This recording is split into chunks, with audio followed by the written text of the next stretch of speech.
had a little problem then, didn't I? I got to tell you, I'm really excited to be here because it's been one of my ambitions to be in a humorous contest at district level.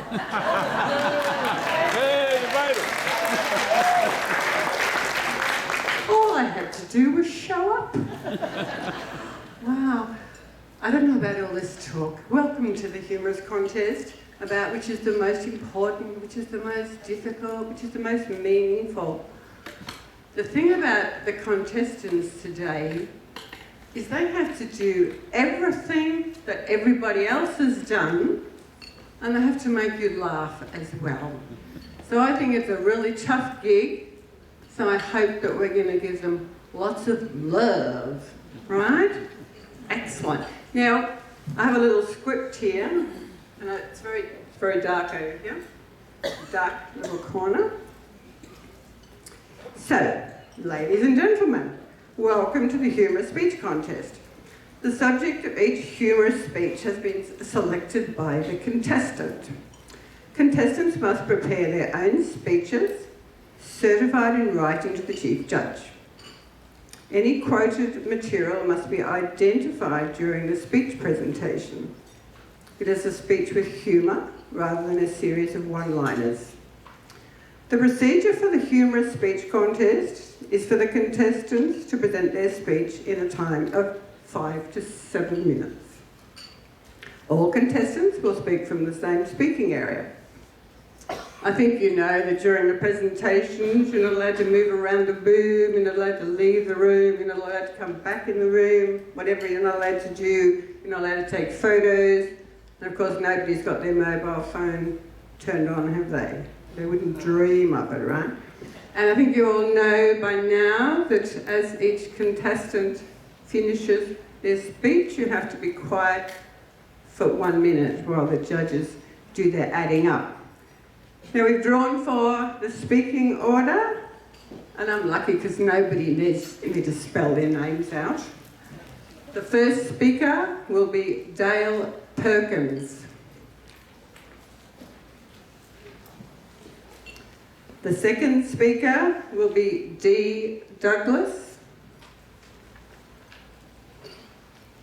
The third speaker will be Katrina Hobbs. The fourth speaker will be Shirley Lord. The fifth speaker will be Ted Gibbs. And the sixth speaker will be Ian DeMack. Now I'm going to tell you the way it's going to work, because I'm going to introduce each of the speakers by name, and at which time they will approach the stage and you will applaud rapturously, is that right? Once they're settled here, I will give you their speech title twice, and then their name, at which time, what do we do? Nothing. Exactly right, exactly right. So, let me see, I've done everything I'm supposed to do. Are we ready to go? Oh no, you're not, because I'm getting to tell a worse joke than everybody else. I forgot about that. So you can tell me if this is the worst joke of the day. Right, there's two fellas and they're camping in the woods in North America. And out of the woods comes a great big bear towards them. Well, the first tiger quickly grabs his sneakers out of his bags and starts lacing them on. And the other fella says, "Why are you bothering with that? You'll never be able to outrun the bear." But he says, "I don't have to outrun the bear, I just have to outrun you."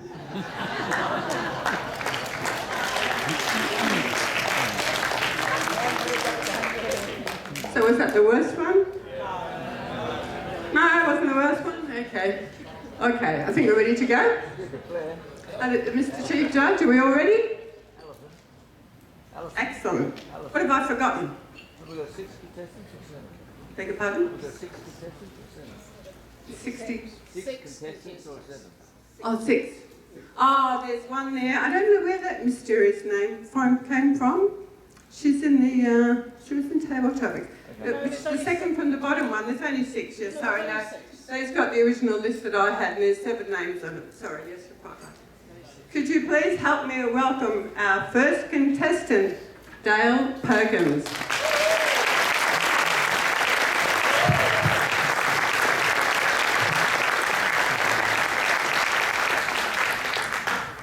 Tools for your trash.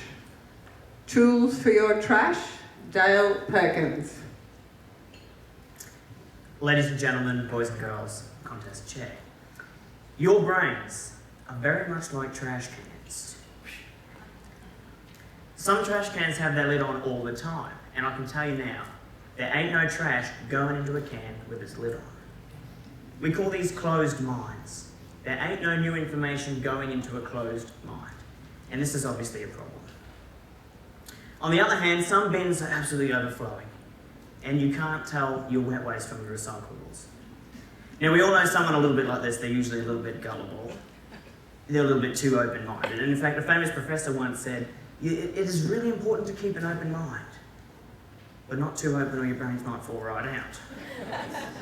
So how do you do it? How do you have a healthy degree of skepticism while still maintaining an open-minded, optimistic approach? The answer, ladies and gentlemen, tools for your trash. Now, I'm not talking about the tools you find in your shed. These are thought tools. In fact, my grandmother came to me just the other day and she said, I've got an email, and we've all received one of them before, usually from a Nigerian prince. We've inherited a lot of money that way. And rather than telling her that this email is a scam, I thought it's more important that she thinks through it herself. She needs to learn to think critically.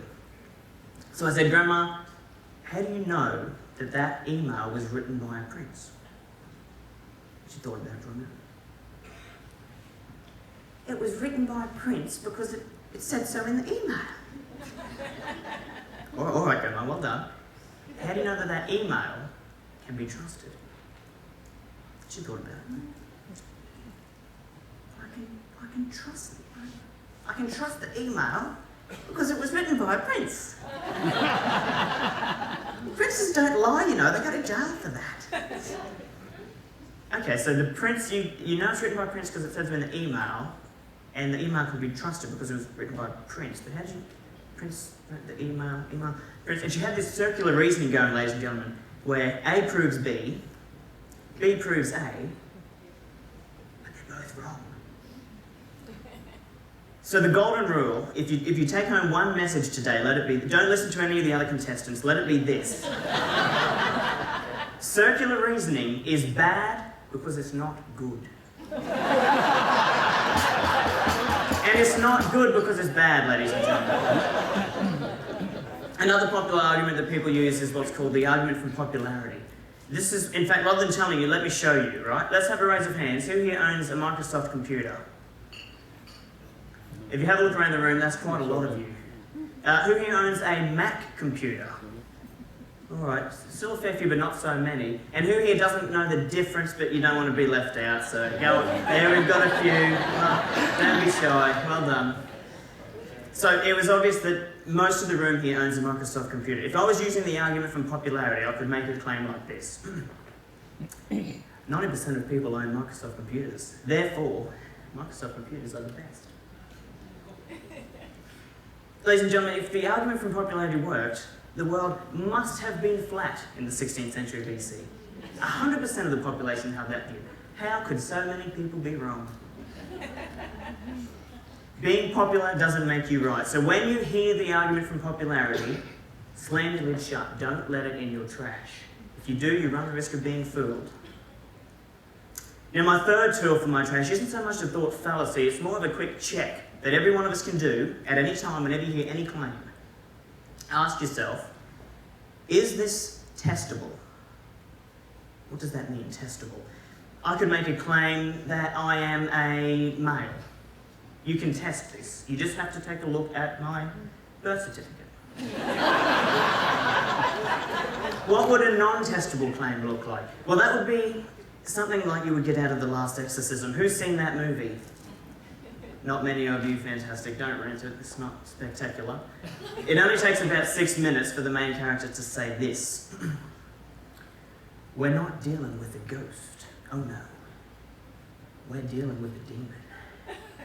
Ghosts don't possess people, but demons do. How would he test that? He'd have to put an ad in the paper, alright? Possessed people wanted. And I wouldn't settle for anything less than a sample size of at least 100 possessed people, at least, minimum.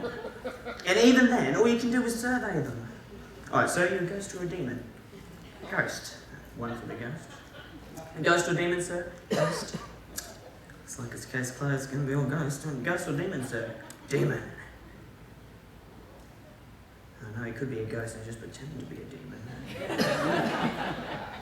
Put him down as maybe, we'll come back to that. Is that... Grandma, what are you doing here? I got an email from the Prince of Darkness.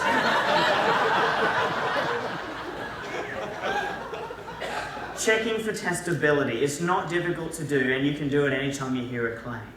And if you believe something that isn't testable, and you let it in your trash, you run the risk of being fooled. Now, I'm sorry to break it to you, if you think you're really clever, but you are capable of being fooled. And in fact, pardon me, there's something in my eye. Hang on. What's going on here? Oh. Come on, who knew that there's no lenses in these resumes? Who's the cleverest? We've got a few clever ones. Keep your hand up if you notice that this is fake. Oh, well done, very clever, everyone. So, 3 things you just got to remember. Circular reasoning. It's bad because it's not good. Popularity. Being popular doesn't always make you right. In fact, it doesn't make you right at all. And of course, checking for testability. It's not difficult to do, but we can all do it. Those are my 3 tools for my trash.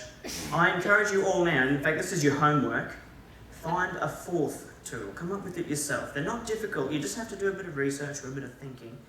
And if you're really having a hard time, don't worry. I'm going to be here all for the rest of the day. Come to me, I'll give you my email address, and if you just send me your name, your BSB and your account number, we can sort something out. Contest chat.